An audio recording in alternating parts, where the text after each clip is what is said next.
Konnichiwa. What's that mean? It's Japanese for hello. Oh, is it? Okay. So I say konnichiwa.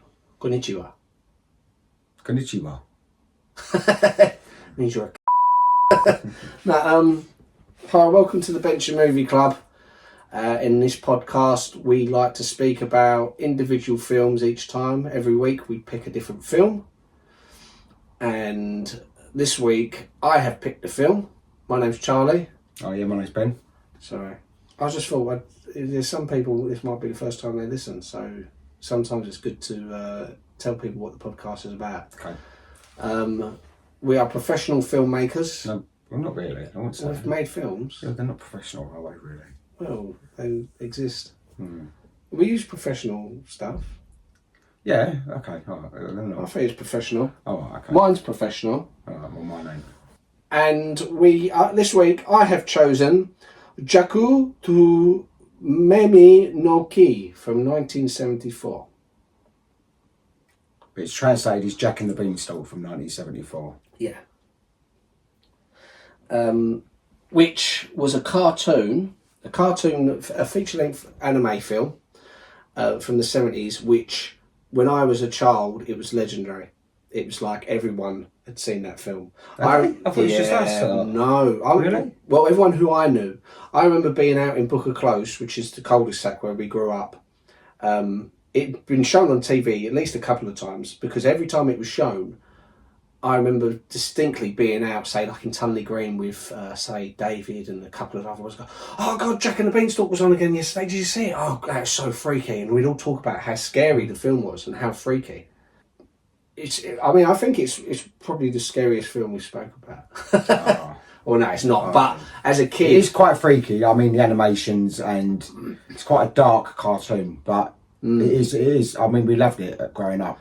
It's a weird balance, because it's like we was watching it earlier, me and Lily, and Mum, who forgets everything anyway, commented that, she said, oh, it's like a Disney film. And it kind of is, because you've got a traditional kid's story which has been adapted into a film and made into a musical, and you've got like talking things like the harp and stuff, and these little mice that have got like personalities and stuff. So it's very much, it's such a weird combination, because it's Japanese animation, and I think this is why it's so weird as well, mixed with an old English folklore story in the guise of like an American Disney film, but with really 70s vibing music. It's 50 years old. I know. It's in its 51st year now. So. Yeah, and it's I still think to this day, I mean, it is, if you showed it to kids now, they still would probably have the same reaction we did as kids, which was, what the fuck is this? But it's still gripping, it's still entertaining, and I still think the music holds up as well. The music's really good. The music is very catchy. Like I think I mentioned last week that I've got on my YouTube page, I actually put 4 of the songs from Jack and the Beanstalk on years ago, like near the beginning of when I had my YouTube page. They've got thousands and thousands and thousands and thousands of views, and even to this day they're still being liked. And I'm looking, going, oh, people. It's probably my most watched stuff on my YouTube is these little mini videos from the song from the film Jack and the Beanstalk. Well, the film in its entirety is available on YouTube, and funny enough, when I looked for it earlier on YouTube, I think about the 3rd clip along, it had Bamboozle, and it had the videos that you'd put up. Oh, okay. Yeah. Okay, well, that's because they've generated so much interest. Yeah. So they're up there as one of the top searches for this particular film. They'll probably be above this podcast. Oh yeah. You know. So what's the story, Ben? It's your film. You tell the story. You don't know the story. Well, Jack and the Beanstalk. Yeah, Jack and the Beanstalk is Jack is a little poor little wretch boy. Yeah. And it's like a proper sort of, you know what I mean? Yeah, it's like one of them. I'm gonna go sell the cow, innit? Yeah. He goes and sells the cow for some magic beans. Yeah. He chucks the magic beans out the window. His mum goes mad at him. She chucks the beans out. The beanstalk grows. He goes up the beanstalk, and then that's where he finds the giant and the princess that's actually in a, I was about to say in a coma, but she's like in a Trance. under a spell. Yes. And but she's happy. She's floating around going, oh, I mean, it's like she's been, No one's happier than her. Yeah, she's happy. And they've got like, all the golden goose, and the witch is scary. Do you remember her name? I've got a name for her, but what's that? Hecuba, Mother Hecuba. I never knew her name. I just always knew her. Yeah, they say it a lot. Do they? She's like, oh, you must come see my Mother Hecuba. She's really beautiful and blah blah blah. She says all these things because obviously she's in a trance. So you think, I mean, obviously I know the film, but the wedding song as well is just like. But yeah, okay. So let me get some of the specifics out of the way. Go on. It was directed by Gisaburō Sugii, who I think by default is my favourite anime director because he done this, and he also 20 years later he done Street Fighter 2 animated movie, was another one he directed, which I've done a podcast on before with Sunny. I love that. That's one of my favourite manga films. It just purely that's how I found out that this was the same director. Does this come under manga then? Well, manga is more like the print. It's like the print version. Anime is like the animated version of manga. Right, okay. So it's very similar. And he's also done like about 4 episodes of Astro Boy. He was known for Astro Boy. I'm going to focus mainly on the British cast. Oh, I say British, American cast, sorry. The English-speaking cast.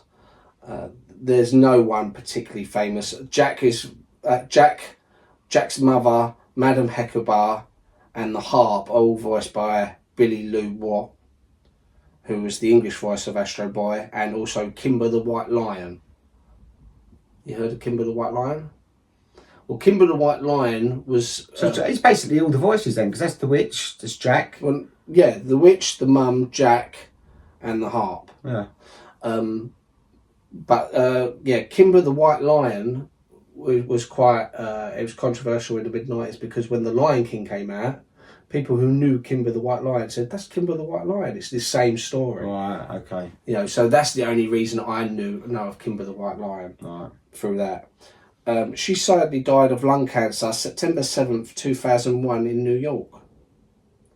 So 4 days before the September 11th attacks, she died. Oh, right, okay. Yeah. So she missed out on all that then. I mean, so that would have been where she was. Yeah.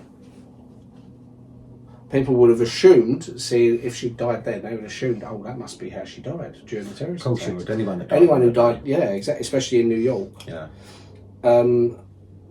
Corinne Orr does the voice of Margaret, who's the little girl, princess, with the little sort of pixie cut, yeah.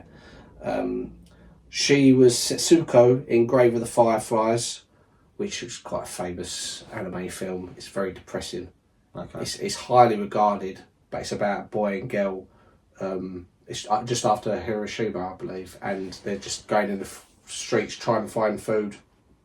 I'm going to briefly spoil Grave of the Fireflies, so skip forward 10 seconds. But basically, the girl starves to death.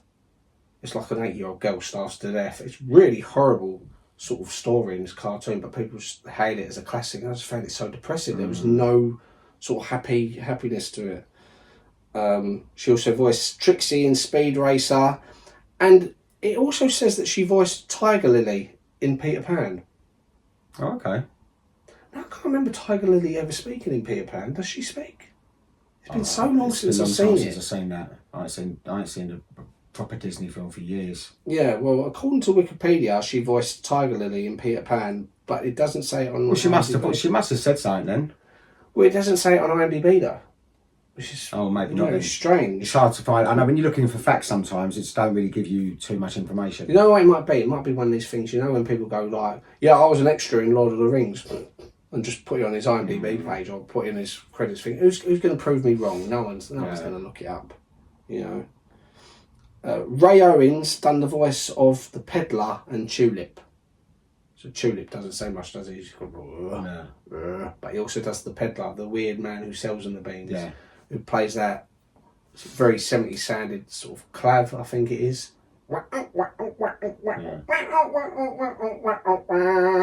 and starts laughing all of a sudden for no reason. Yeah. It's on drugs. It's 70s, isn't it? Yeah, that's what I think. I think it's very. I mean, it's very cliche for people to say, "Oh, well, they must have been on drugs," but when you look at the designs in this, And this would have been, yeah, so this is early 70s. This is probably people was still coming out of it from the 60s.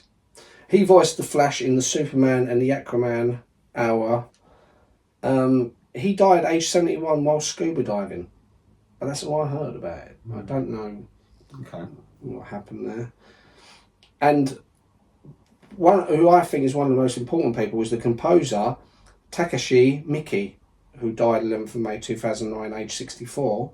I can hardly find anything about him or anything else he's ever done, but he wrote the original songs. He wrote like the Japanese versions, but if you ever listen to the Japanese ones, it's the exact same song. It's the same music. Right. Obviously for the English version, they just rewrote the lyrics or done like English version. Have you seen the Japanese one then?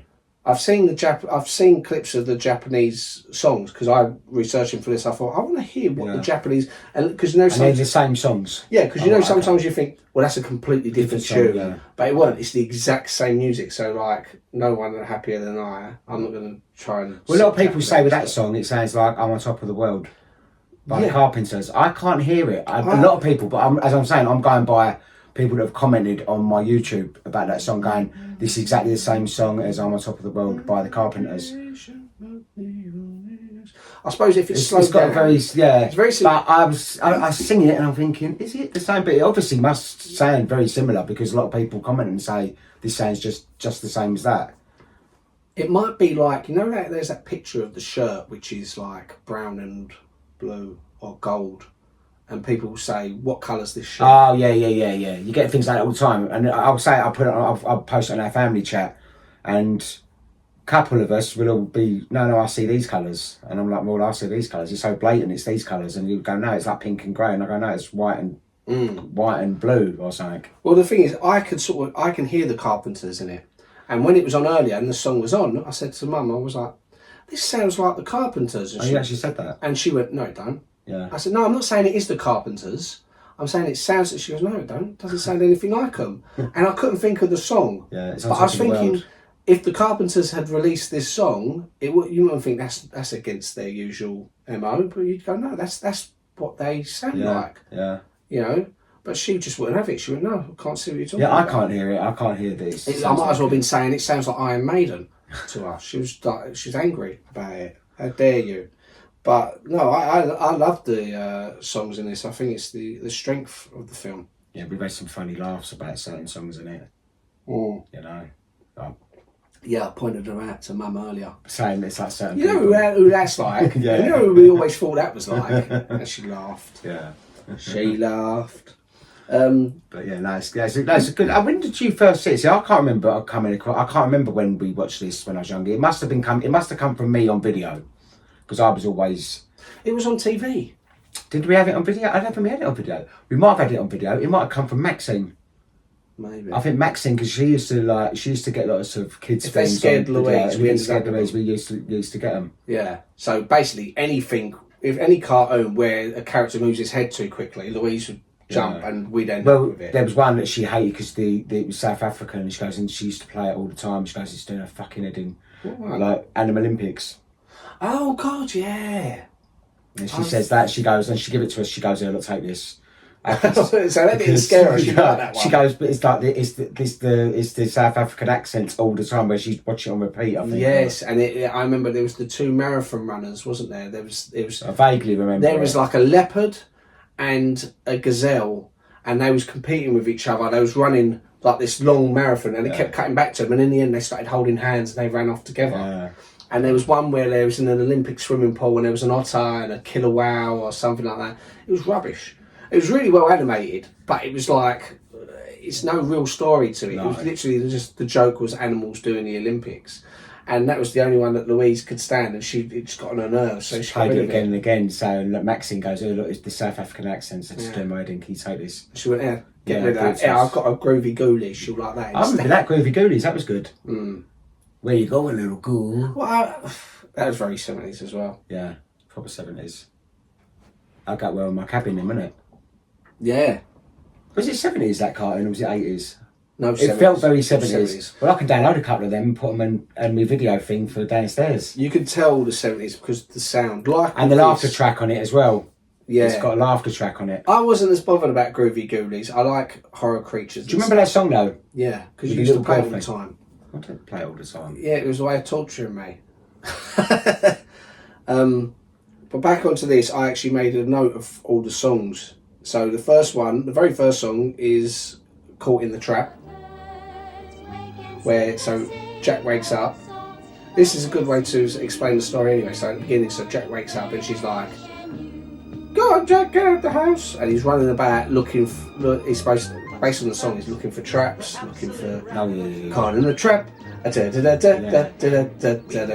all the songs are very different as well. This is the thing. It's not like where you have a typical musical where it repeats. Oh, they're all completely different. I mean, they do. There are some certain motifs which keep coming back, but there's the caught in the trap bit. Then there was one about rules, which was very bluesy, saying these are the rules. Like I think when he's taking the cow, because she says the cow's not producing any milk, so you go and get rid of it. Then there's the salesman going. That was just a bit of music. Then obviously she beats him. Yeah. Within an inch of his life, and it does a close up of his arse as she's hitting him with the stick. Yeah. You stupid boy! Woo! Mum! And then the Beanstalk song. Do you remember that one? It's quite pacey. You must believe it happens. It happens almost every day. Yeah, it's really weird for the Beanstalk, and it's a really strange song. But it is proper trippy. It's like proper like LSD. On LSD or something like on a trip, can you imagine watching that? You'd be like, you'd probably see it in a completely different light and go, "Oh yeah, I understand. I've never noticed that bit before." It makes sense now. Yeah, This is what I was telling I'm you. going to climb up a beanstalk. Yeah, it's telling me to jump off my roof. Then of course, once he gets up there, there's her singing "No One's Happier Than I," which is probably the most classic song out of it, I would say. Oh yeah. Well, who do we talk to about it? I'll go by my IMDb, my YouTube page. That is probably the most downloaded one. Oh really? That's the most watched one. Then followed by the wedding song. But you've only got 4 on there, haven't you? Yeah. The other two do good as well, but them two are the ones I think the No One's Happier Than I and the wedding song. They sometimes overtake each other, I think. But it's a bit where he's climbing the beanstalk, and it's only a bit of music. But you know what it made me think of? Pink Floyd. It's very Pink Floydy. I'm going to actually put it in right now as we're talking. I'm going to put it underneath because if I can find it, it'll be on the film. Oh yeah, of course it will. Because the film's on YouTube. But I really liked it. I thought, you know what? If this had been on, say, Wish You Were Here or Dark Side of the Moon, it wouldn't have looked out of place. You'd have thought this is and that's high praise. I can't think of it, but I'll listen to it. Because it's only a bit of instrumental, but it's so good. There's the bit where they're running away, like from him and all the mice. And it's like yeah, that sounds also completely different from the other songs. There's the other one which I know you've put on there, the one about stopping the clock.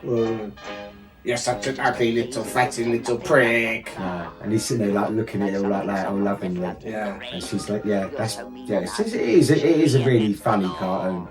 It's so mad. It's so sort of like abusive and mental. But I'm glad they made it rather than Disney making it. Although thinking about it, Disney would have done a really good job of it, wouldn't they? Then there was like, I've written them down because Simple Farmer Boy, which is like, that's a slow one, isn't it? Yeah, I think so. Yeah. Then there was the Buying a Fiesta one, which is also like, we'll buy a Fiesta. A Fiesta. You don't have higher ambitions than buying a Fiesta. Then there's the one where the dog sings to the Silver Moon, and it's the only time he talks in the whole film, isn't it? That's a bit like an old Disney. Yeah. Like an Aristocats or something like that. Because obviously, so by this point, Jack has gone up to the beanstalk. He's met the girl. She's introduced him to her mother Echabah, who's the witch who's turned everyone in the castle into mice, and it's just her and her son Tulip, who's the giant.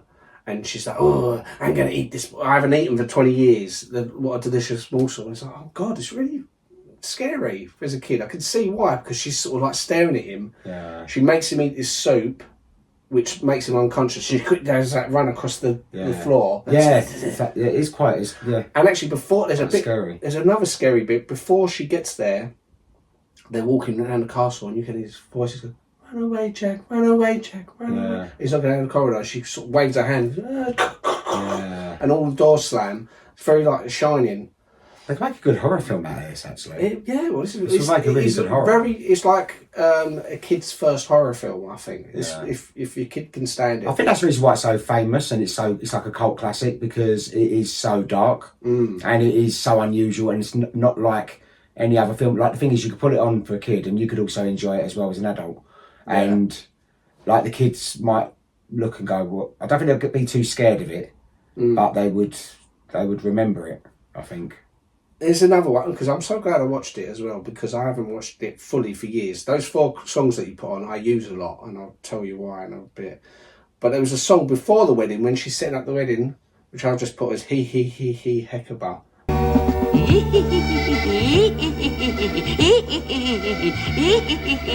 How can I stop laughing now when the whole world's mine?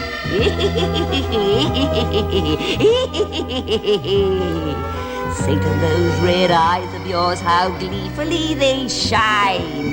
We remind you we're behind you in your evil plan. We've been for you since it all began. This day will see the success of my scheme. This day my dream will come true. My dream will come true.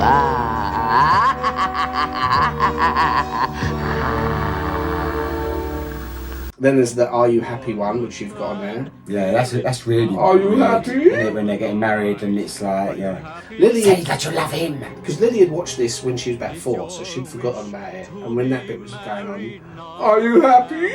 She looked at me, started laughing. And I was thinking, he's going to keep saying it, Lily. I mean, even that he Heckaba one, when it finished, because it's a very short song, it's only like about 40 seconds long, I went, I could have done with another verse of that. Then there was Good Old Days, which I guess is when they all came alive. They all turned back into humans. Yeah. So basically, all the mice.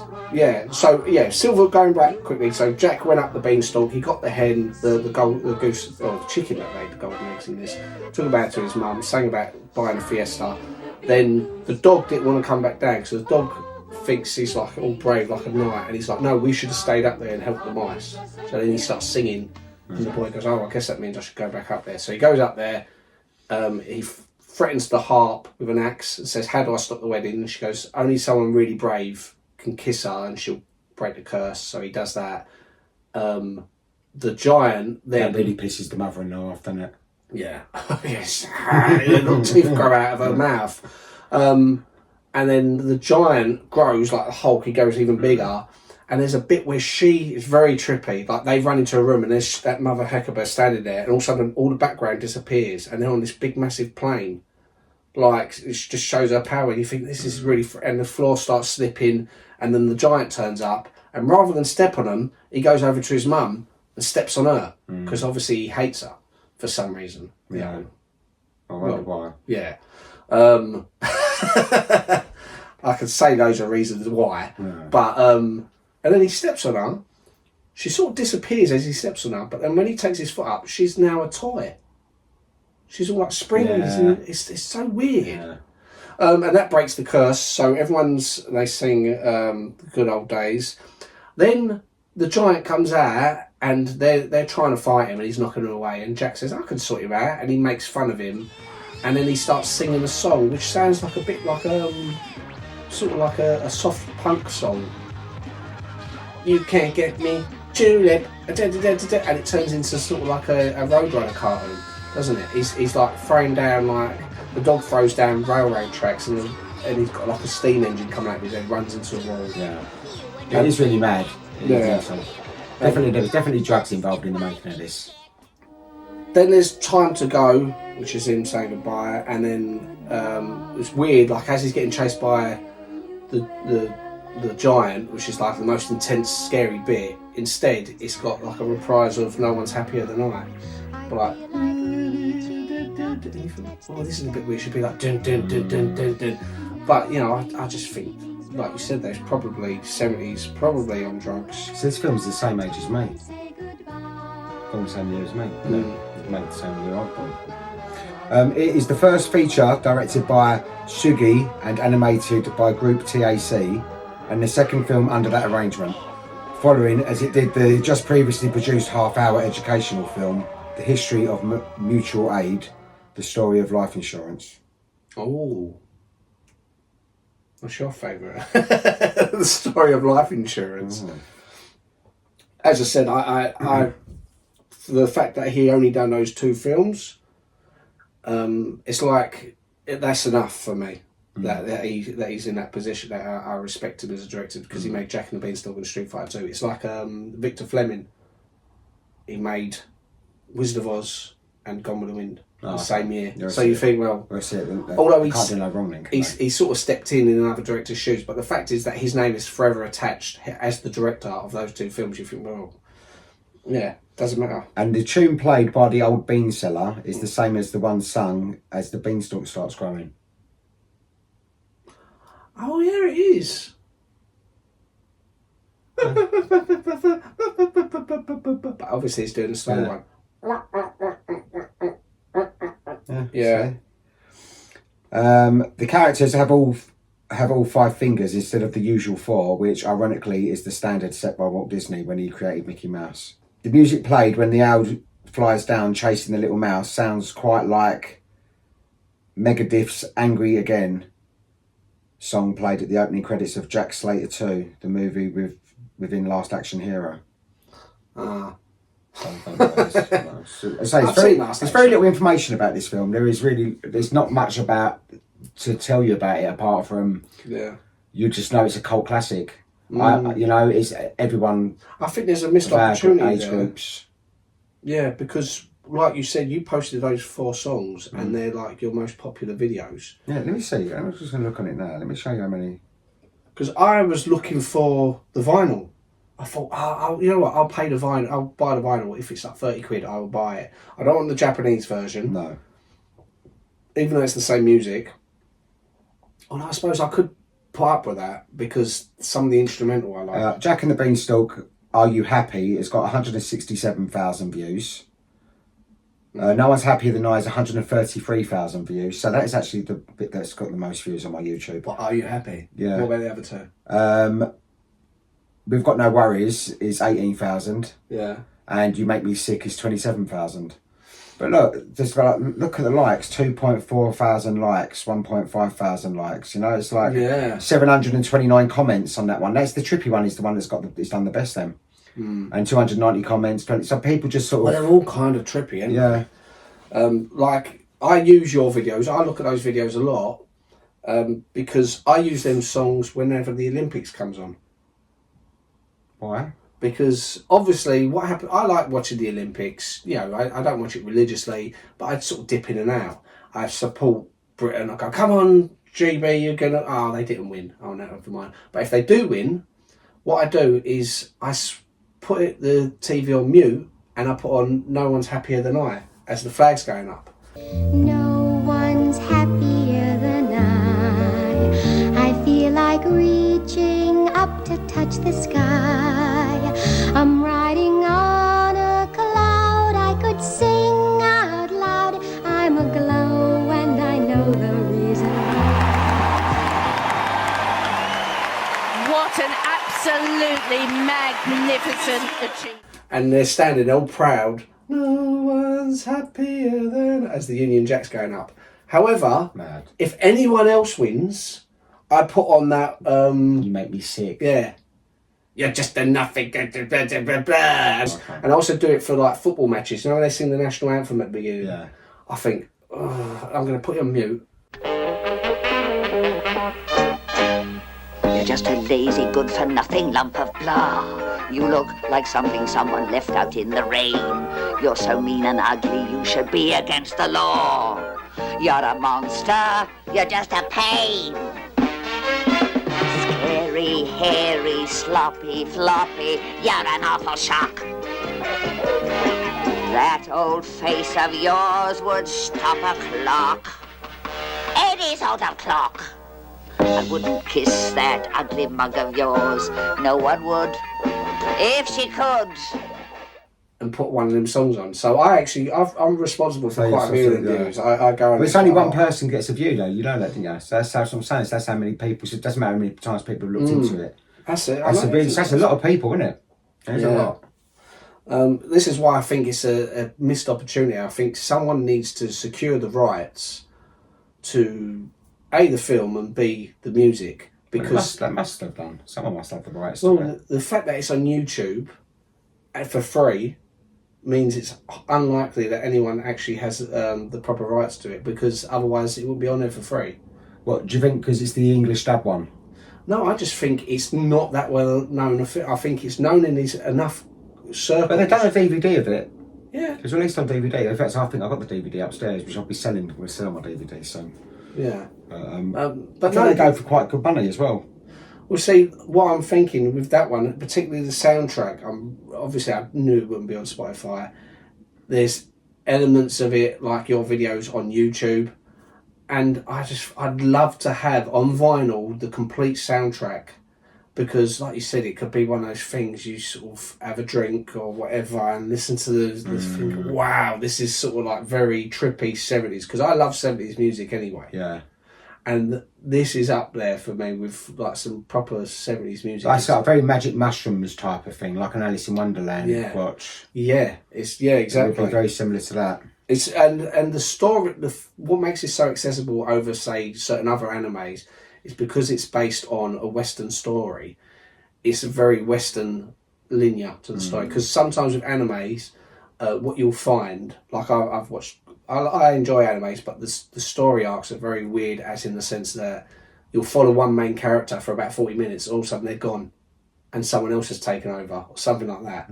Or there'll be the first half of the film is all set in reality, and then the second half is set in space, or vice versa. And you think, what's going on here? Because, obviously it's a different part of the world, so they come up with their own sort of story, whereas we're based more on like British and to an extent American storytelling, which is very sort of straightforward. Like there's a guy, he learns his lesson, about 2/3 of the way through he nearly loses everything, then he wins at the end.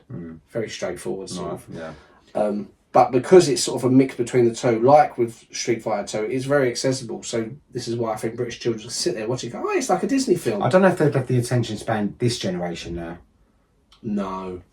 Because they've got there's so much choice out there, and because of the animation of it, it's quite dated because it's 50 years old, So, but I mean, I love it though. I think it's a really good film. I mean, it's definitely one that sticks in your brain, isn't it? Yeah, I think with the attention span, I noticed something with Lily. Like she watched, say, like when you sit there and you flick and you watch like videos. Almost all the time she'll watch the videos on fast forward, so they've really sped up.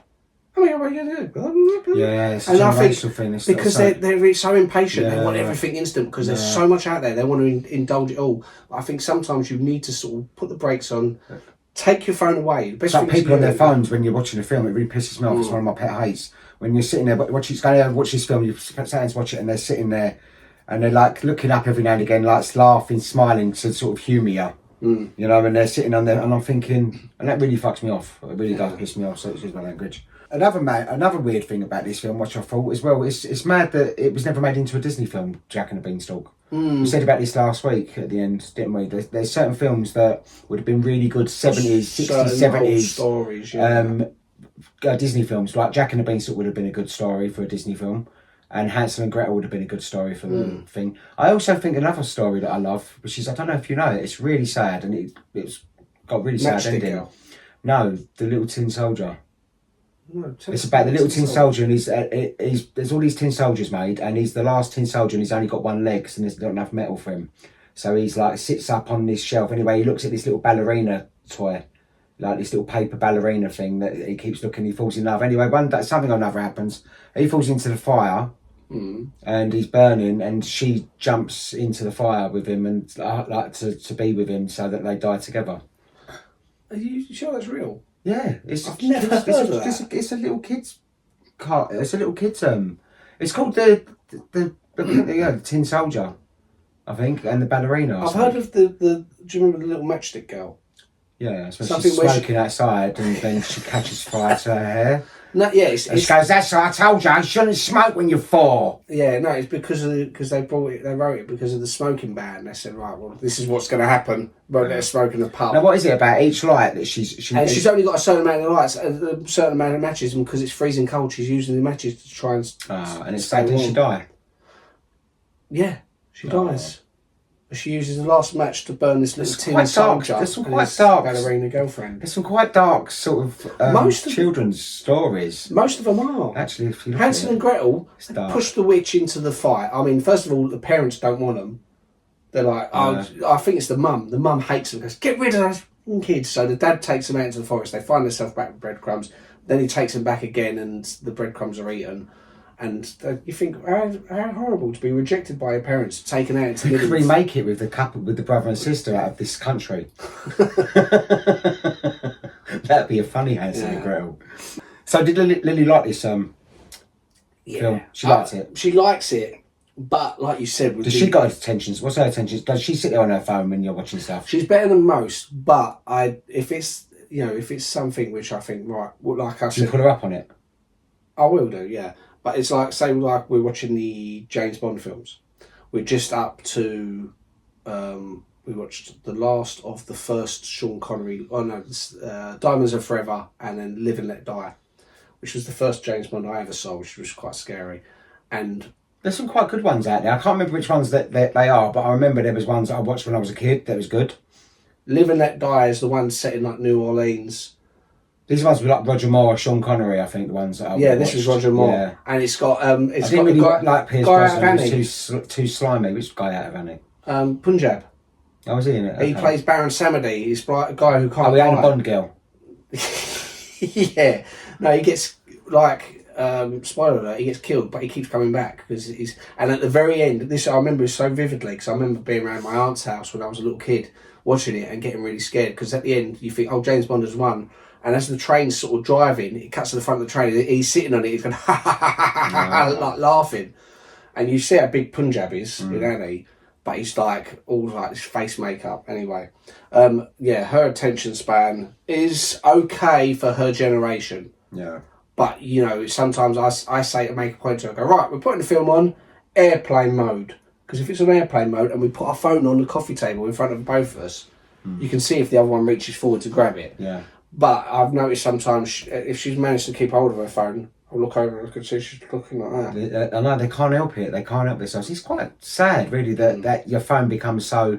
I mean, I'm guilty of it. I'm always looking at my phone, but I'm more aware than what the younger generation are, because that's all they know. It's just basically the phone is it's like an extension of their hand. Yeah, I mean, I do think smartphones are great inventions and great source of information. But you do need to have a bit of discipline and switch it off and not be afraid to switch it off. Like I always put my phone on airplane mode when I go to sleep, so there's no chance of someone texting me or ringing me. Yeah, I've got mine on, not airplane mode, it's on silent mode or something like that. It doesn't even buzz, nothing comes through. And it's if someone needs to contact you, if you phone them twice, then it will come through. So if you text them, if you phone them once, then it won't let you go through, so do not disturb. But then if you phone them again, it means it's obviously something important. So. All right. Right, on IMDb, this got 7.2 out of 10, which ain't bad. That's good. That is really good. That is good, considering like how what it is. The film is and how freaky it is. Yeah. Because I imagine there would be a lot more people turned off by it. Even though I love the film, I thought I would have guessed about 5.4 or something. No, it's really good. That's good. And the Rotten Tomatoes, like the critics, it hasn't got any reviews from the critics because obviously I don't think it was released like nationwide type of thing. I think is that when you get the critics. Well, it can come. It from wasn't all in sorts cinemas or nothing. I don't think. But it can officially now be 100% because we're giving it thumbs up. Right. Critics. And by the audience, it got 72%. which is really good as well. And I think those are, and again, I can imagine it being one of those films that loads of parents would watch and go, that's not suitable for my kids because it's too scary, you know. Or some people just go, that's too fucking trippy, that film. Yeah. So it shows how good it is. And I maintain that most of the heavy lifting, the strongest point of it is the songs. I enjoy it all anyway, but without those songs, I probably would never have watched it again. But I do really like them. And the budget, I can't find any information about the budget because, it's kind of hard to find any information about it. It's really hard to find information about this film. It's lucky we've actually been able to waffle on about it for so long. And the box office? No, nothing can find. Well, a few observations I made. When Tulip first turns up, she's like, my little son's returned from work, or whatever it is. Oh no, she hides him. He comes in and goes, oh, I smell human. And he starts running and he goes into the next room. But that never happens again. He's in rooms with Jack, but he never smells him again after that first time. Maybe he just farted. Yeah, probably. You know, he's had too much weed. I've put about Hecuba being a robot, which is a bit weird. Yeah. Because she's a mechanic. Why has he got that toy of her? He goes through the little drawers. Actually, that's it. He opens the drawer. So he goes in the room. He's like, ugh. Opens this little chest of drawers. First thing he pulls out is like a snake thing. Like it's stuck in, and it's never brought up again. No. It's like, what the hell is that? And then the next thing, very next you thought, is it going to be a couple of things? But no, he only sees that snake thing. Then he pulls out little Hecuba toy, pushes her head. It's a catchy song though. Yeah. I've got to stop myself from singing more words. Yeah, I know. The guy, the salesman, clearly doesn't need an eye patch because the amount of times he his eyes. It's a bit nonsense. I said about the dog being like a military dog. That's never sort of explained, but I suppose it just adds to his character. He's very proud. And Lily observed, well, the cow's not giving milk because it hasn't had a baby. So what they needed to do, if they wanted the cow to have milk, they needed to get it impregnated by a bull. Then it would have produced milk. Right. And she said they were terrible farmers. Yeah, they are. So, yeah. So they don't need to be nothing else now because they've got a Fiesta. Yeah, we're going to buy a Fiesta. Golden eggs. Mama, look. It's brilliant songs.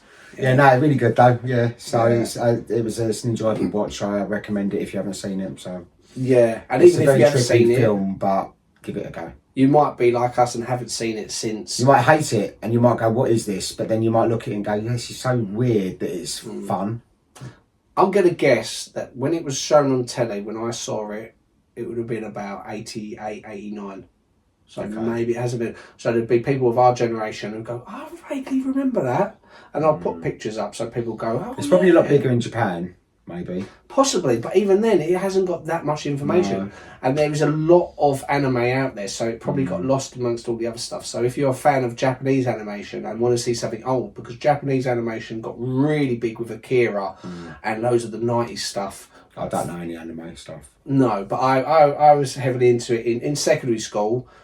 That was the thing that everyone wanted to get, and this is before the internet, so it was like buying a manga DVD, like Fist of the North Star, Legend of Overfiend, Cryo Freeman, anything like that, it would cost you like 30 quid DVD. Right. And that was back in the 90s. So everyone had pirate copies.